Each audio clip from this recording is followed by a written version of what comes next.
Bulletin की शुरुआत बड़ी खबर के साथ करेंगे। बिहार के शिक्षकों का आज से फेज वाइज ट्रांसफर शुरू हो चुका है और पहली लिस्ट भी जारी हो गई है।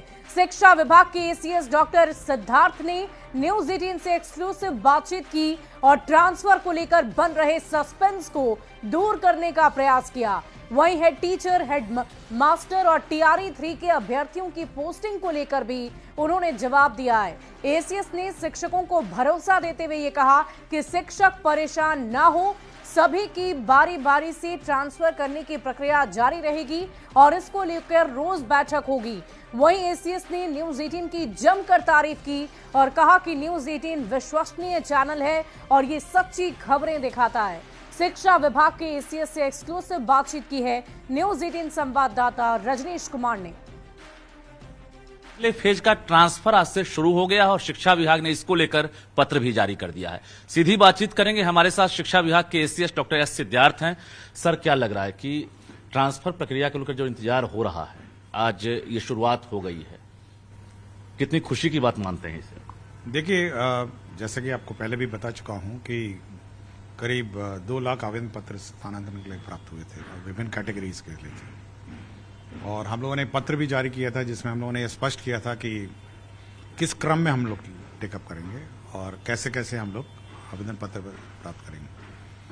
तो सबसे पहले जो फर्स्ट कैटेगरी है उसमें हम लोगों ने जो सबसे ज्यादा बीमार लोग हैं उनको हम लोगों ने टेकअप किया है और हम लोगों ने सबसे पहले जो कैंसर पीड़ित हमारे टीचर हैं उनको फर्स्ट में हमने टेकअप किया। इसके बाद फिर जो असाध्य रोग वाले होंगे, फिर जो विकलांग होंगे, फिर उसके बाद जो विडोज हैं और बाकी अन्य सभी जो कैटेगरीज हैं जो हम पहले पत्र में स्पष्ट कर चुके हैं, हम लोग लेंगे। और इस क्रम में हम लोगों ने पहले तो हम लोगों ने बहुत सारी नियमावली चेंज की, बहुत सारे प्रावधान हम लोगों ने चेंज किए और साथ ही साथ हम लोग जो सिस्टम है, हम लोग का जो सॉफ्टवेयर सिस्टम है उसमें भी हम लोगों ने परिवर्तन किया। तो इस सब में हम लोगों ने यह इसमें समय जरूर लगा और हम लोगों ने सबसे पहला जो लॉट लिया है वो कैंसर पीड़ित है और उसमें भी जो आज जारी हुआ है वो वैसे कैंसर पीड़ित शिक्षक हैं जो पुराने हमारे रेगुलर टीचर हैं जी। इसके बाद आज बैठक होगी टीआरई 1 और टीआरई 2 वाले टीचर बीपीएससी की। उसके बाद हम लोग सक्षमता वाले टीचरों का लॉट देखेंगे और ये चेक करेंगे कि जो सक्षमता वाले टीचर हैं उन्होंने जो नए विद्यालय जो जिसमें जहां ज्वाइन करना था वहां ज्वाइन किए या नहीं किए, ये हम लोग चेक करेंगे। उसके बाद बाकी फिर नियोजित का हम लोग टेकअप करेंगे। शुरुआत हुई है और लगातार लोग इंतजार कर रहे थे। तरह तरह से जो भ्रांतियां भी फैलती है, इसके साथ साथ जो कंफ्यूजन है वो भी बढ़ता है। इस कंफ्यूजन को कैसे दूर करेंगे? देखिए, कंफ्यूजन हमने क्रिएट किया।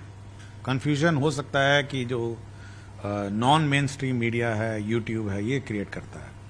कंफ्यूजन विभाग बहुत स्पष्ट है, उसका रोड मैप बहुत स्पष्ट है और हम जब पत्र बड़े सोच समझ के बहुत विचारोपरांत हम लोग निकालते हैं। और मैं हमेशा टीचर्स का कहता हूं, जो मेन स्ट्रीम मीडिया है, मेन स्ट्रीम चैनल्स हैं, मेन स्ट्रीम न्यूज़पेपर हैं या फिर आप विभाग के वेबसाइट पर निर्भर करिए, ओपिनियंस अपने आप मत बनाइए।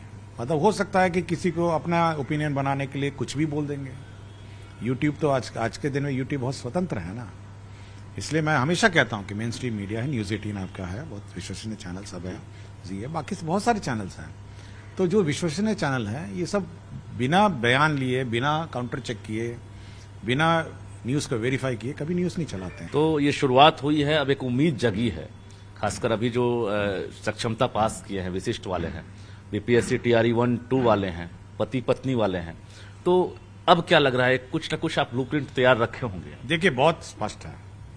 जो शुरू वाले मामले हैं बहुत सेंसिटिव मामले हैं जिसको हम खुद देखते हैं और विशेषकर जो बीमारी वाले हैं, असाध्य रोग वाले हैं और विकलांग हैं और पति पत्नी वाले, इतने तो हम अपने स्तर पर देखेंगे।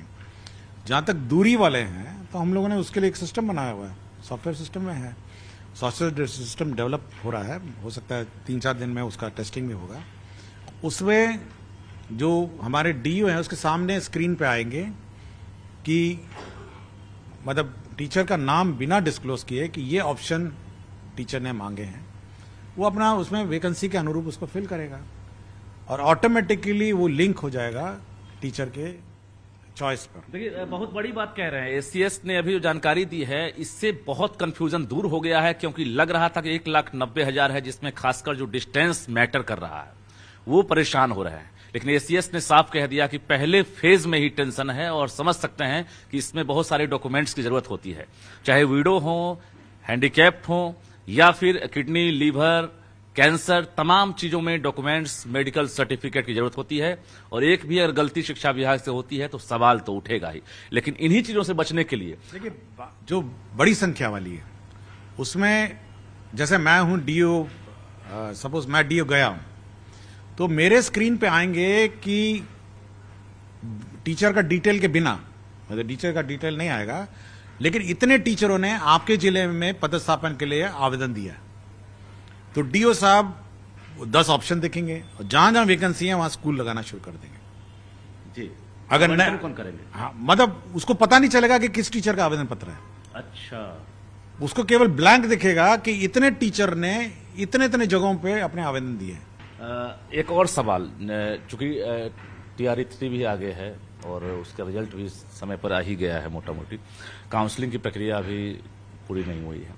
अब ये HT का जो ज्वाइन कराने का जो प्रोसेस है, खासकर उनसे भी आज से विकल्प जो मांगा गया था वो शुरू हो गया है आज से। तो क्या लग रहा है कि वो जो 3 जिला का विकल्प है उस पर कुछ विचार किया जा रहा है क्या? हाँ, तो विकल्प इसलिए मांगा गया है कि विकल्प हम कि जिला अलॉट करेंगे। बहुत लोगों का आपके पास भी लेटर गया है और हमारे पास भी फोन आ रहा है कि एसीएस साहब इसमें भी उम्मीद करते हैं कि वो ऐसा कर सकते हैं कि 3 जिला को 3 प्रखंड में कर दें। नहीं, आप जिला करिए ना पहले भाई। आप उम्मीद करेंगे कि आपका जिला जो आप प्रथम चरण में बोला है उसी में अलॉट कर देंगे आपको। आपसे उम्मीदें बहुत ज्यादा है बिहार के टीचर्स से। हमको किसी को कष्ट देने का तो उद्देश्य नहीं है। क्यों इतनी उम्मीदें बढ़ गई, ये बताइए। हाँ, क्यों इतनी उम्मीदें बढ़ गई है टीचर? नहीं, उम्मीद है कि उसको लगता है कि शिक्षा विभाग उनकी बात सुनेगा, करेगा, इसलिए उम्मीद बढ़ती है। धन्यवाद। हमारे साथ शिक्षा विभाग के एसीएस डॉक्टर एस सिद्धार्थ थे, जो बारीकी से महत्वपूर्ण जानकारियां दे रहे थे। यानी बिहार के शिक्षकों को अब टेंशन नहीं लेना होगा, टेंशन आप सरकार पर छोड़ दीजिए और सरकार ये चुनौतियां स्वीकार करती है। यानी एसीएस ने साफ कहा है कि हम इसे क्रांति नहीं मानते हैं और सबका धीरे धीरे ट्रांसफर होगा, जिसको लेकर हम खुद एक एक आवेदन को मॉनिटरिंग कर रहे हैं, एक एक आवेदन को पढ़ रहे हैं। हालांकि ये तकनीकी प्रक्रिया है, इसलिए थोड़ा वक्त जरूर लगा है, लेकिन आपको टेंशन नहीं लेना है, सबका ट्रांसफर होगा। और इसको लेकर हमने कोई टाइम फ्रेम अभी तय नहीं किया है, लेकिन टेंशन नहीं लेना है। और कहीं ना कहीं ये साल जो है उम्मीदों का साल होगा, इन्होंने भरोसा दिया है। जो बेरोजगार युवा है, डिग्रीधारी है, वो भी टेंशन ना ले। अगर वैकेंसी को कैलकुलेट किया जाता है TRE-3 की पोस्टिंग के बाद, तो निश्चित रूप से उम्मीद जताएं कि अगली वैकेंसी भी जल्द आएगी। कैमरामैन दीपक के साथ रजनीश कुमार, News 18 पटना। बढ़ते आगे।